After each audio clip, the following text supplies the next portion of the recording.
उम्मीद करती हूँ आप सब ठीक होंगे, खैरियत से होंगे। आज की इस वीडियो में हम लोग बात करेंगे चैप्टर नंबर 1 जो कि लिया गया है प्रिंसिपल ऑफ मोहम्मदन लॉ की किताब से, that deals with the introduction of Islamic law and to British India.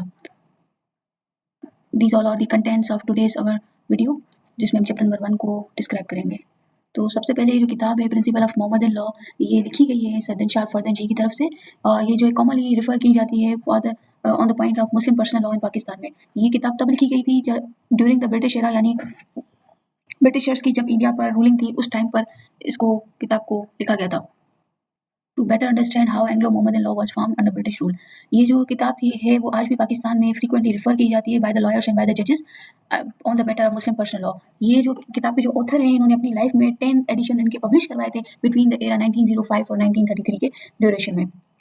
ये किताब मेनली 2 रिसोर्सेज पर बेस करता है। फर्स्टली कोर्ट के डिसीजन से, और इंग्लिश ट्रांसलेशन है इस्लामिक लॉ बुक्स की, बट ये हैवीली रिलाई करता है ऑन द कोर्ट डिसीजंस। जैसे कि मैंने आप लोगों को बताया कि ये जो बुक है इसके तकरीबन 10th एडिशन आ चुके हैं, और 10 तक तो ऑथर ने खुद इसको लिखा है। फर्स्ट जो था उसमें 13 चैप्टर थे, फिर जो है 8th एडिशन तक 16 हो गए और 10 तक 19 चैप्टर्स हो गए। लेकिन ये बुक आज भी थ्रू ऑथर्स रिवाइज हो रहा है और आज भी इसकी एग्जिस्टेंस है। और पाकिस्तान में तो ये और भी एक रिलायबल अथॉरिटी माना जाता है ऑन द पॉइंट ऑफ कि अगर कोई मुस्लिम पर्सनल लॉ के रिलेटेड कोई भी इशू है तो उसको डील करने के लिए हम इस किताब को रेफर करते हैं, क्योंकि ये किताब में बहुत सी एक्सपेक्ट्स को कवर किया गया है। Like you got about marriage के बारे में, विल कैसे होगी, गिफ्ट किस तरह से किया जा सकता है, इनहेरिटेंस के जो रूल्स है वो भी हमें इसी किताब से मिलते हैं। तो ये जो है, लेकिन अभी जो है कोर्ट्स इसके बियॉन्ड जा रही हैं। हम इस किताब के लीगल स्टेटस की अगर बात करें, क्या है इस किताब का लीगल स्टेटस, तो सबसे पहले मैं इसी बात के सवाल के जवाब को देने के लिए 2 केस लॉज हैं जिसको मैं साइट करूंगी। पीएलडी 2021 फेडरल शरीयत कोड 1। इस केस में इस पिटीशन में 2 पॉइंट्स रखी गई थी। इस पिटीशनर का कहना था कि ये स्पेसिफिक जो पैराग्राफ्स है 59, 80, 82, 85, 114, 278 एंड 348 ये डीएफ बुक के जो हैं इसको जो है ना अन इस्लामिक डिक्लेयर किया जाए बिकॉज होली कुरान सुन्ना के खिलाफ एज पर द पिटीशनर। और दूसरी उसने ये इशू किया कि लेजिस्लेचर को डायरेक्ट किया जाए कि वो ऐसा कोड ऑफ लॉ बनाए जो कि इनहेरिटेंस ऑफ मुस्लिम लॉ से डील करता हो, क्योंकि करंटली पाकिस्तान में यही प्राइमरी सोर्स माना जा रहा था। इसी सवालों के जवाब देने के लिए फेडरल शरीयत कोर्ट ने 2 बातें कही। फर्स्टली ये जो बुक है वो एक रेफरेंस बुक है, एक टेक्स्ट बुक है, कोई स्टैचू की अहमियत नहीं रखती। तो सिमिलरली तो उसी तरह से जजेस के पास ये अथॉरिटी नहीं है, स्पेशली फेडरल शरीयत कोर्ट के पास, कि वो किसी एक किताब को जो कि स्टैचू नहीं है उसको ये कहे कि होली कुरान के खिलाफ है या उसका किसी पार्ट, क्योंकि वो एक बाइंडिंग फोर्स ऑफ अथॉरिटी नहीं रख रहा। सेकेंडली उन्होंने ये कहा कि वो डायरेक्ट करें उनको, कि वो जो है पार्लियामेंट को डायरेक्ट किया जाए कि वो कोडिफाइड ऐसा लॉ बनाए ऑन द स्पेसिफिक मैटर। उस पर फेडरल शरीयत ने कहा कि वो जो पावर है वो एक्सक्लूसिवली पार्लियामेंट की है, वो ये अथॉरिटी नहीं रखते कि वो डायरेक्ट करें टू द पार्लियामेंट। इसी को नजर में रखते हुए एक और केस लॉ है, दैट इज पीएलडी 2025 फेडरल शरीयत कोड पेज नंबर 18। इसमें पिटिशनर ने चैलेंज किया था 346 ये इसके सेक्शन को, हालांकि इसको सेक्शन हम नहीं कह सकते because this is not a statue, इनको हम रूल कह सकते हैं, पैराग्राफ कह सकते हैं simply. Well the point of was that adoption of child के हवाले से था। इसमें पिटिशनर का एक पर्सनल ग्रीवेंस था। उसमें उन्होंने कहा कि उनकी प्राइमरी आर्गुमेंट ये थी कि अडॉप्टेड अ चाइल्ड जो है वो इस्लाम में परमिसिबल है, लेकिन उसका नाम ले लेना अडॉप्टेड चाइल्ड को is not allow in Islam because adoption does not change the child relation with the real parents and siblings.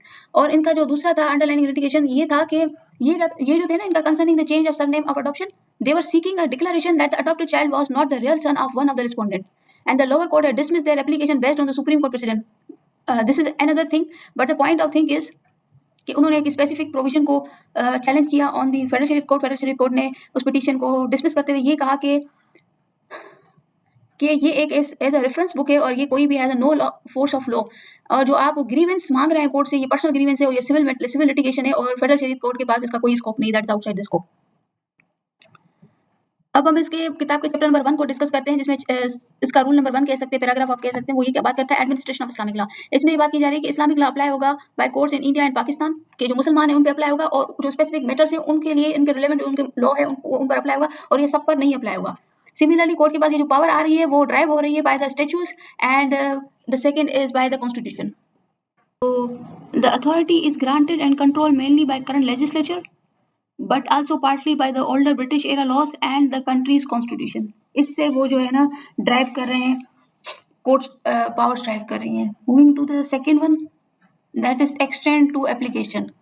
इसमें बात की जा रही है कि रूल्स ऑफ इस्लामिक लॉ की 3 डिविजन्स की गई है। फर्स्टली ये है कि अगर एक्सप्रेसली लेजिस्लेशन ने कह दिया है कि भाई ये अप्लाई होगा मुसलमानों पे, तो उसी तरह से उसकी एग्जीक्यूशन होगी। लाइक उसमें उसने एग्जांपल दे दिए, सक्सेशन हो गया, इनहेरिटेंस हो गया। सेकेंडली वो ये बात कर रहा है कि अगर कोई those which are apply to Muslim as a matter of justice, equity and good conscience, जिसमें हमें इस्लामिक लॉ प्रीएम्पशन हो गया, तो वो उस तरह से अप्लाई होगा। लास्टली वो बात कर रहा है those which are not apply at all through the parties are Muslim such as a criminal law and क्यूएसओ। Islamic law not apply at all even if the parties are Muslim, जिसमें हमारे पास example आ गए Islamic criminal law and QSO. Moving to the third one that deals with the matter expressly enumerated. इसमें बात की जा रही है कि अगर कोई इस्लामिक लॉ के जो रूल्स हैं वो एक्सप्रेसली डायरेक्ट किए गए हैं कि वो मुसलमानों पे अप्लाई हो, तो मुसलमानों पे ही अप्लाई होंगे, एक्सेप्ट इन सो फार अगर वो अल्टर हो जाते हैं या अबॉलिश हो जाते हैं बाय लेजिस्लेटिव एनैक्टमेंट तो फिर नहीं होंगे, लेकिन अगर एक्सप्रेसली डायरेक्ट किए गए तो फिर उसी तरह से होंगे। Moving to the fourth one, that is matters not expressly enumerated. इसमें बात की जा रही है no rules of Islamic law that have been expressly directed to be applied to Muslims can be applied if they have been excluded either expressly or by impliedly by legislative enactment. No Islamic rule होंगे, कोई भी Islamic rule जो कि expressly direct नहीं किया गया कि वो मुसलमानों पे अप्लाई हो,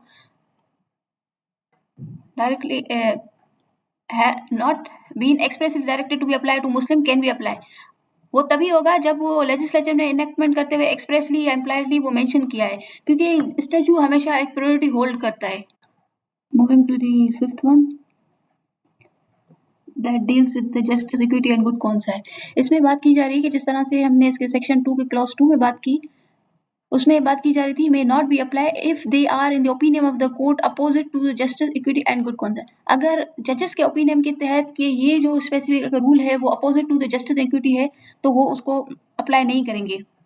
ओ ठीक है, बाद में बात की जा रही है but the rules refer to in clause number 1 of that section, that is rules that have been expressly directed by legislature to be applied Muslim must be applied though they may not be in the opinion of the court conform with the justice, equity and good conscience. इसमें बात की जा रही है अगर कोई ऐसा rule है वो एक्सप्रेसली डायरेक्ट किया गया लेजिस्लेचर की तरफ से कि वो मुस्लिम्स पर अप्लाई होगा तो मस्ट भी अप्लाई होना चाहिए। अगर जजेस ये समझते हैं कि वो जो है ये जो है ना अनजस्ट या अनफेयर है तो उसको नहीं देखा जाएगा, लेजिस्लेचर ने जो बात कही थी वही प्रिवेल करेगी। इसके क्लॉज नंबर 2 में बात की जा रही है the rules of equity, good conscience and public policy as contain Islamic jurisprudence should be applied in a situation not directly covered by Quran or traditional texts or ijma or binding qiyas. It is not permissible for a court in Pakistan to apply and import any rule of English law related to equity, justice and good conscience. In short, इसमें ये बात कही जा रही है Pakistani court जो है ना अप्लाई करेंगे Islamic principle of equity and good conscience उन लीगल इश्यूज पर जो कि क्लियरली कवर्ड नहीं है बाय कुरान, सुन्ना और इजमा और कियास। पर उसका मतलब ये नहीं है हाउएवर द कोर्ट्स जो है ना जो इंग्लिश लॉ है उसको अपने यहाँ इम्पोर्ट कर दें और उसको अप्लाई करना शुरू कर दें, वो नहीं होगा। जहाँ पर ये सर्टन प्रोविजंस या सर्टन लॉज जो हो गए कुरान हो गए साइलेंट होंगे वहाँ पे अप्लाई किए जाएंगे Islamic principles of equity and public policy by the court. उसका मतलब ये नहीं है कि हम किसी इंग्लिश लॉ को अडॉप्ट कर लेंगे on the point of this. We have the sixth one, the last one, that is शरीयत एक्ट 1962 जो कि 31 दिसंबर 1962 को पास आउट हुआ था। उसका जो सेक्शन 2 है वो इन cases where the parties are Muslim apply the Muslim personal law. अगर पार्टीज मुस्लिम है तो मुस्लिम पर्सनल लॉ अप्लाई किया जाएगा। The act extend to whole Pakistan. अभी ये जो एक्ट है West Pakistan Muslim personal law शरीयत एक्ट 1962 इसके सेक्शन 2 को हम डिस्कस करेंगे। वो कह रहे हैं notwithstanding any custom और usages in all the question. Custom या यूजेज में क्या लिखा हुआ है regarding these all specific property of females, marriage, divorce, dower, adoption, guardian, family relations, will, legacy, gift, religious usage, वक्फ हो गया, ट्रस्ट हो गया, properties, the rule of decision subject to the provision of any enactment for time being in force shall be Muslim personal law शरीयत in cases where the parties are Muslim. इसमें बात की जा रही है कि मुस्लिम ये जो शरीयत एक्ट है ये is the rule of decision in courts for a wide range of, ये बहुत सारे मैटर्स को कवर कर रहा है और ये जो है ना ओवर राइडिंग इफेक्ट रख रहा है ऑन द एग्जिस्टिंग कस्टम और यूजेज। उसके साथ साथ ये जो एक्ट है वो still itself is subject to other specific laws they may be in force. तो ये थी हमारी आज की होल डिस्कशन जिसमें हमने पूरा चैप्टर 1 को के एक्सपेक्ट्स को देखा, उसकी थोड़ा इंट्रोडक्शन को डिस्कस किया, साइटेशंस को डिस्कस किया कि हम इस किताब का लीगल स्टेटस समझ सके। तो there is the name of the author, but in Pakistan this book is being revised by the Mohammad Hidayatullah और इसके एडिशन सब एक्सटेंडेबिलिटी में आ रहे हैं. एक रिसर्च पेपर है और then the act is there. Thank you all for watching my video. That's all for today. मिलती हूँ मैं आपसे एक नई वीडियो के साथ और आप बताइएगा आपको वीडियो कैसी लगी, कमेंट कीजिएगा. अल्लाह हाफिज़.